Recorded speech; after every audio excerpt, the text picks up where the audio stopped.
तो इस वक्त एक बड़ी खबर सामने आ रही है भीलवाड़ा से। यहाँ पर बेकाबू ट्रैक्टर ट्रॉली का कहर देखने को मिला है। हादसे में 3 लोगों की मौत हो गई है। शाहपुरा के मेवदा के रास्ते पर यह हादसा सामने आया। तो बड़ी खबर आपको बता रहे हैं, बेकाबू ट्रैक्टर ट्रॉली का कहर यहाँ पर देखने को मिला और हादसे में 3 लोगों की जान जा चुकी है। शाहपुरा के मेवदा के रास्ते पर यह हादसा हुआ है। बड़ी खबर, भीलवाड़ा में भीषण सड़क हादसा सामने आया और हादसे में 3 लोगों की मौत हो गई है। सहयोगी प्रमोद मेरे साथ जुड़ चुके हैं फोन लाइन पे। प्रमोद, कैसे ये हादसा सामने आया? मनी, ये भीलवाड़ा जिले के शाहपुरा थाना क्षेत्र के अन्यागोड़ा से मेवदा के रास्ते पर जो ट्रैक्टर ट्रॉली थी वो एक खाई में दुर्घटनाग्रस्त हुई है। दुर्घटनाग्रस्त होने से 3 लोगों की मौत हुई है, जिसमें से शंकर भील और बालू भील की तो मौके पे मौत हो गई और तीसरे महेंद्र भील की वहाँ जो शाहपुरा के सैटेलाइट चिकित्सालय में ले जाते समय मौत हुई है। शाहपुरा पुलिस ने मौके पे पहुंच के तीनों शवों को शाहपुरा सैटेलाइट हॉस्पिटल की मोर्चरी में रखवाया है।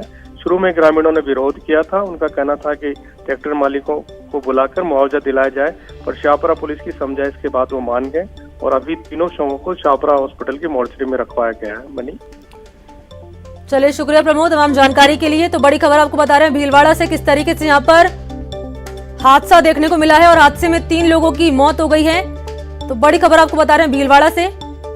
यहाँ प्रशासन ने मुआवजे की यहाँ पर कोशिश की देने की परिजनों को और मुआवजे के बाद मृतकों के परिजन मान गए। तो बड़ी खबर आपको बता रहे हैं भीलवाड़ा से। यहाँ पर रफ्तार का कहर देखने को मिला और 3 लोगों की मौत हो गई। चले बढ़ते आगे। प्रधानमंत्री नरेंद्र मोदी ने आज इंडिया इंटरनेशनल साइंस फेस्टिवल 2020 का शुभारंभ किया और यहां आयोजित सभा को संबोधित भी किया। इसमें पीएम मोदी ने कहा कि उत्सव भारत की संस्कृति भी है और परंपरा भी, और आज हम विज्ञान को सेलिब्रेट कर रहे हैं। सुनिए। त्योहार, उत्सव, फेस्टिवल ये भारत का कैरेक्टर भी है और भारत का टेम्परामेंट भी है और भारत की ट्रेडिशन भी है। आज के इस फेस्टिवल में हम साइंस को सेलिब्रेट कर रहे हैं। हम उस ह्यूमन स्पिरिट को भी सेलिब्रेट कर रहे हैं जो हमें लगातार इनोवेट करने के लिए प्रोत्साहित करती है। साइंस और टेक्नोलॉजी तब तक अधूरी है जब तक इसका बेनिफिट और एक्सेस हर किसी के लिए संभव ना हो।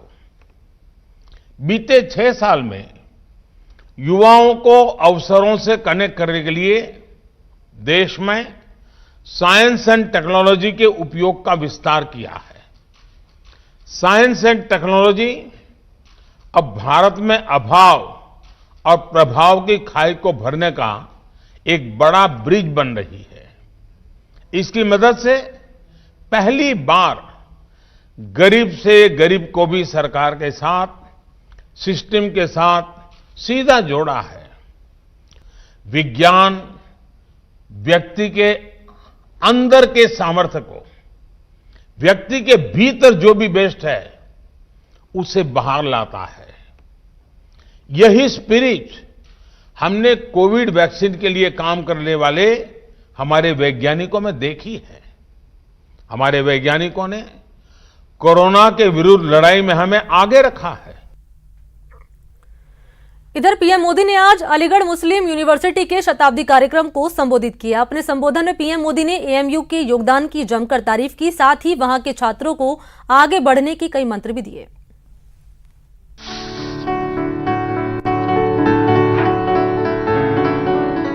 पीएम मोदी ने मंगलवार को अलीगढ़ मुस्लिम यूनिवर्सिटी के शताब्दी समारोह को संबोधित करते हुए छात्रों को तरक्की का मंत्र दिया। साथ ही नए भारत के निर्माण के लिए छात्रों को एकजुट होने की अपील की। जैसे आजादी एक कॉमन ग्राउंड थी, वैसे ही नए भारत के लिए हमें एक कॉमन ग्राउंड पर काम करना है। नया भारत आत्मनिर्भर होगा, हर प्रकार से संपन्न होगा, तो लाभ भी सभी 130 करोड़ से ज्यादा देशवासियों को होगा। यहाँ अपने संबोधन में पीएम ने छात्रों से कहा कि उन्हें वैचारिक मतभेद भुलाकर देश के लिए आगे आना चाहिए। साथियों, समाज में वैचारिक मतभेद होते हैं, ये स्वाभाविक भी है, लेकिन जब बात राष्ट्रीय लक्ष्यों के प्राप्ति की हो तो हर मतभेद किनारे रख देना चाहिए।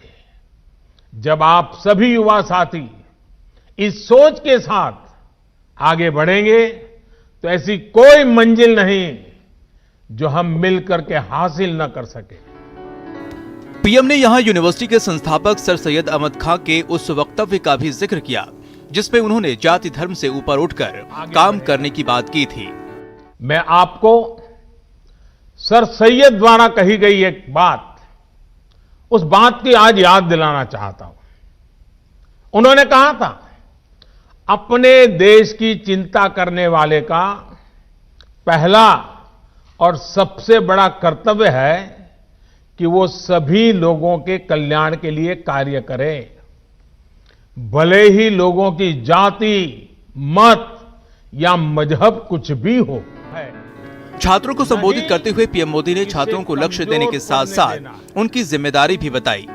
एएमयू के कैंपस में एक भारत श्रेष्ठ भारत की भावना दिनों दिन मजबूत होती रहे, हमें मिलकर इसके लिए काम करना है।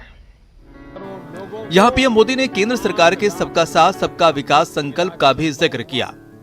जो देश का है वो हर देशवासी का है और इसका लाभ हर देशवासी को मिलना ही चाहिए। हमारी सरकार इसी भावना के साथ काम कर रही है। बता दें कि 5 दशक के इतिहास में पहली बार किसी प्रधानमंत्री ने एएमयू के कार्यक्रम में हिस्सा लिया है। इससे पहले 1964 में तत्कालीन प्रधानमंत्री लाल बहादुर शास्त्री ने एएमयू के दीक्षांत समारोह को संबोधित किया था और अब पीएम मोदी ने छात्रों को लक्ष्यों, जिम्मेदारियों और शुचिता का पाठ पढ़ाया। Bureau report, news 18 network. आपका बहुत बहुत धन्यवाद, बहुत बहुत धन्यवाद। प्रधानमंत्री नरेंद्र मोदी को अमेरिका के प्रतिष्ठित लीजन ऑफ मेरिट अवार्ड से सम्मानित किया गया है। अमेरिका में भारतीय एम्बेसडर तरनजीत संधू ने पीएम मोदी की तरफ से सम्मान को लिया।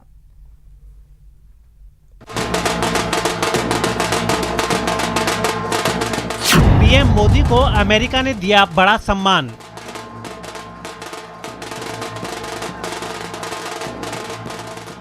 लीजन ऑफ मेरिट से सम्मानित हुए पीएम मोदी।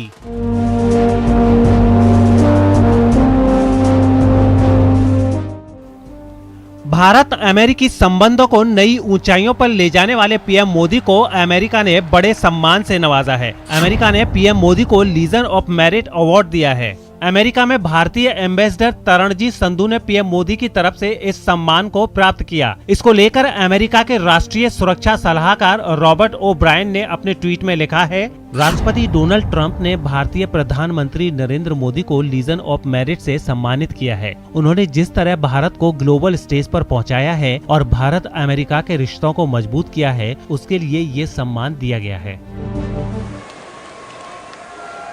ट्वीट से साफ है कि अमेरिका की नजर में भारत और पीएम मोदी की क्या अहमियत है और ये इस सम्मान से भी जाहिर हो रहा है, क्योंकि लीजन ऑफ मेरिट अमेरिका के सबसे बड़े सम्मानित अवार्डों में से एक है, जो किसी अमेरिकी सेना के अफसर, देश के लिए कुछ बेहतरीन करने वाले व्यक्ति या फिर किसी दूसरे देश के प्रमुख को दिया जाता है। और इस बार पीएम मोदी के अलावा ऑस्ट्रेलियाई प्रधानमंत्री स्कॉट मॉरिसन और पूर्व जापानी प्रधानमंत्री शिंजो आबे को भी इस सम्मान से नवाजा गया है। अमेरिकी राष्ट्रपति डोनाल्ड ट्रंप और पीएम मोदी के बीच की केमिस्ट्री किसी से भी छिपी नहीं है। अमेरिका में हुआ हाउडी मोदी कार्यक्रम हो या फिर भारत में हुआ नमस्ते ट्रंप का कार्यक्रम, दोनों ही कार्यक्रमों के जरिए दुनिया ने दोनों देशों की गहरी हो रही दोस्ती को देखा था। दूसरी तरफ भारत अमेरिका की रणनीतिक साझेदारी भी किसी से छिपी हुई नहीं है। अब इस सम्मान से ये फिर से साबित हो गया है कि अमेरिका की इच्छा इस दोस्ती और साझेदारी को और आगे बढ़ाने की है। Bureau report, news 18 network.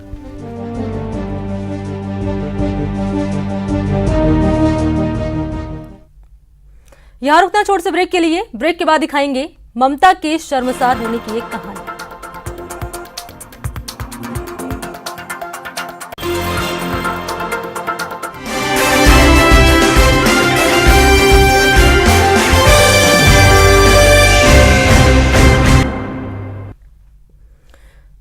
Break के बाद रुक करते हैं अगली खबर का। राज्य सरकार के 2 साल पूरा होने के मौके पर आज अजमेर में चिकित्सा मंत्री डॉक्टर रघु शर्मा और प्रभारी मंत्री लालचंद कटारिया ने जिला स्तरीय अधिकारियों की बैठक ली और कोविड के साथ ही विकास कार्यों की समीक्षा की। बैठक के बाद दोनों मंत्रियों ने जिले के विकास कार्यों की दर्शन पुस्तिका का भी विमोचन किया। पत्रकारों के साथ बातचीत में मंत्री रघु शर्मा ने कहा कि सरकार ने कोरोना के 9 महीनों के संकट काल के बावजूद अपनी घोषणा पत्र में किए गए 500 में से 252 वादों को पूरा कर प्रदेश को अग्रणी राज्यों की कतार में आगे खड़ा किया है। साथ ही कोरोना से लड़ने के लिए हेल्थ मैनेजमेंट को तैयार कर भीलवाड़ा और रामगंज मॉडल देश के सामने रखा।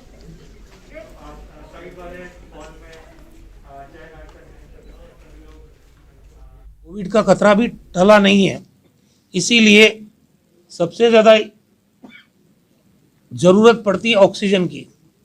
और मुझे खुशी है कि जितने मेडिकल कॉलेज हैं हमारे पुराने, उनसे जुड़े हुए अस्पतालों में लिक्विड ऑक्सीजन प्लांट्स लगाए हमने और ऑक्सीजन जनरेशन के प्लांट भी लगाए।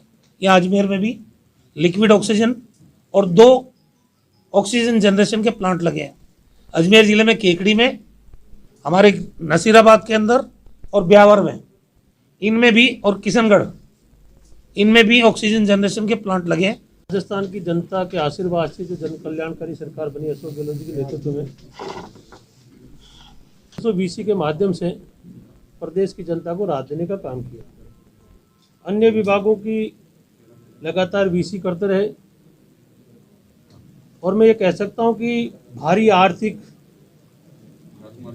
तंगी के बावजूद भी प्रदेश को संभालने। अगर वो बेरहम मां देख रही है तो अपने इस नवजात को देख ले और सुन ले कि उसकी खामोश आवाज वो पूछ रहा है, मां मेरा क्या कसूर था। अभी तो आया दुनिया में था, अभी तो आंखें खुली न थी। मां तेरी ममता का आंचल क्यों मौत की सैया बना दिया।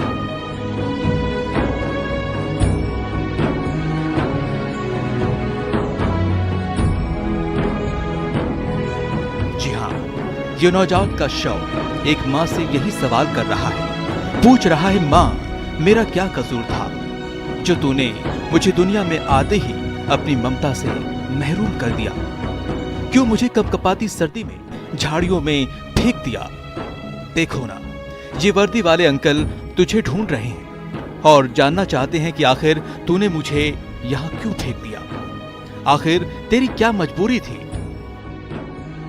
जी हाँ, ये ममता वहां शर्मसार हुई है जो बेहतर तालीम की रोशनी से जगमगाता है। जी हाँ, सही समझा आपने, ये शिक्षा नगरी कोटा है, जहां रेलवे लाइन के पास इस नवजात का शव झाड़ियों में लावारिस हालत में मिला। किसी को शक न हो इसलिए शव को एक कट्टे में डाला गया था। पुलिस का कहना है कि बच्चे की उम्र सिर्फ 2 दिन है और महिला ने अपना पाप छुपाने के लिए इस मासूम को मार दिया। कोई महिला ने अपने नवजात शिशु उम्र 2-3 दिन करीब को लावारिस हालत में छोड़ दिया है। बोरे में उसकी लाश मिली थी, जिसको MBS लाए थे। डॉक्टर साहब को चेक कराया, डॉक्टर साहब ने चेक करने के बाद में बालक को मृत घोषित कर दिया था। पुलिस अब ये पता करने में जुटी है आखिर इस नवजात की मां कौन है। बेरहम मां ने नवजात को क्यों झाड़ियों में छोड़ा।